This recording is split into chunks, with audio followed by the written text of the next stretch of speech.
Assalamualaikum warahmatullahi wabarakatuh. Perkenalkan nama saya Muhammad Adrian Wirakusuma dengan NIM 187221087 dari kelas Sistem Operasi I2.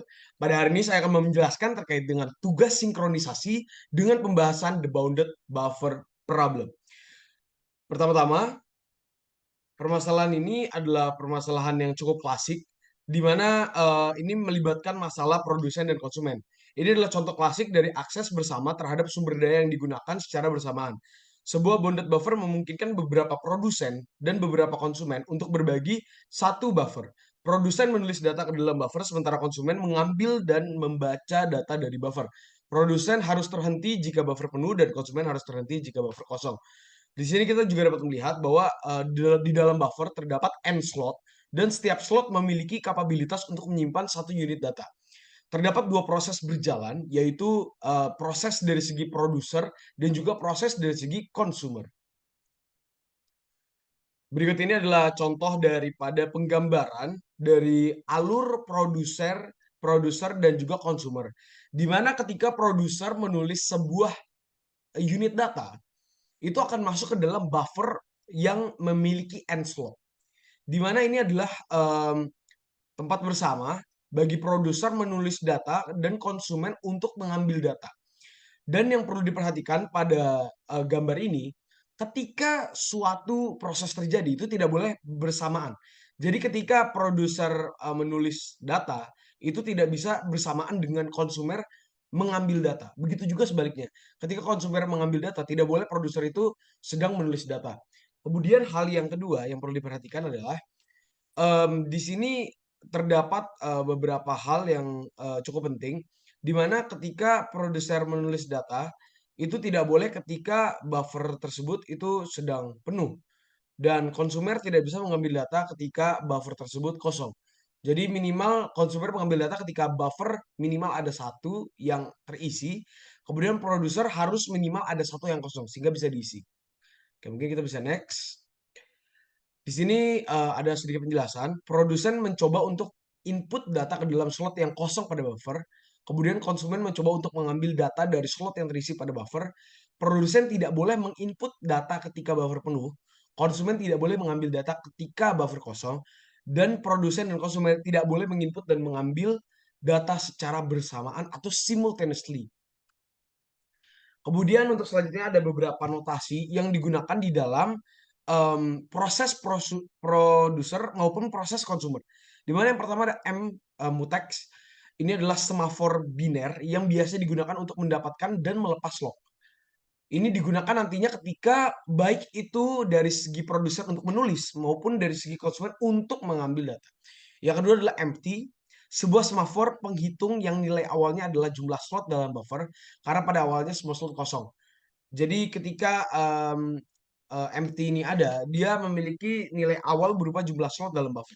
Kemudian yang ketiga adalah full, sebuah semafor penghitung yang nilai awalnya adalah 0 dan akan mengikuti ketika nantinya ada pengambilan data atau penulisan data.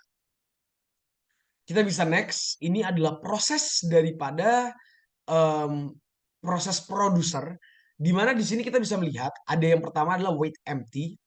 Di sini menandakan produser itu kan menulis data ya.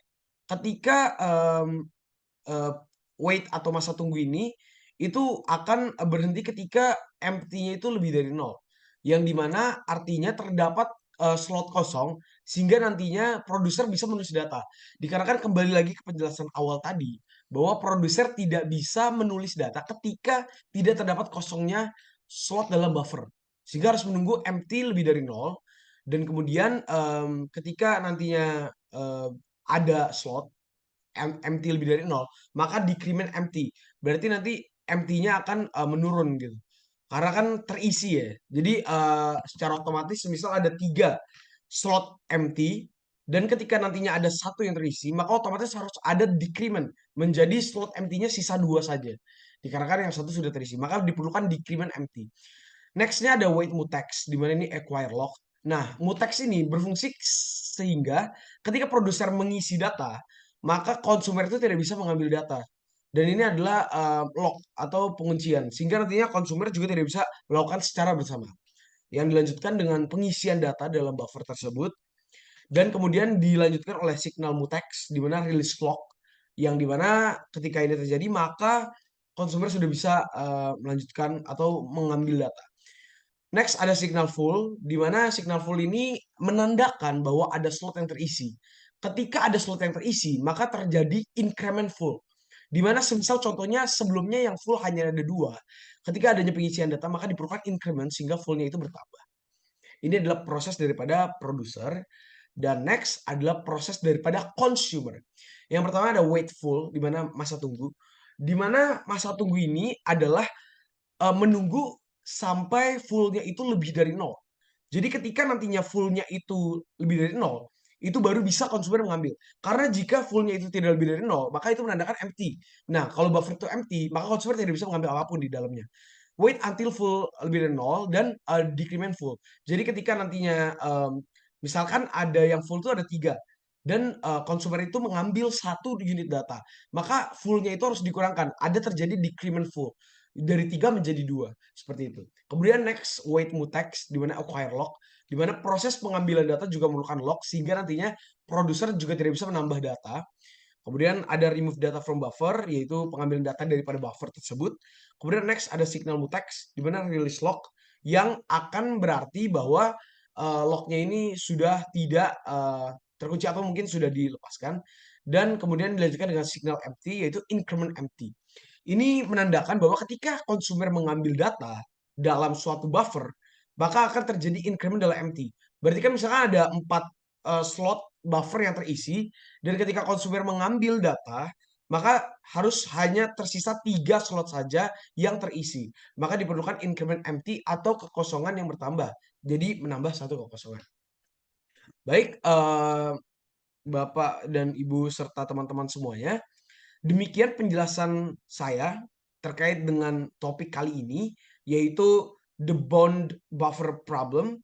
Dan ini adalah tugas sinkronisasi dari saya. Semoga bisa dapat dipahami oleh teman-teman semua. Wassalamualaikum warahmatullahi wabarakatuh.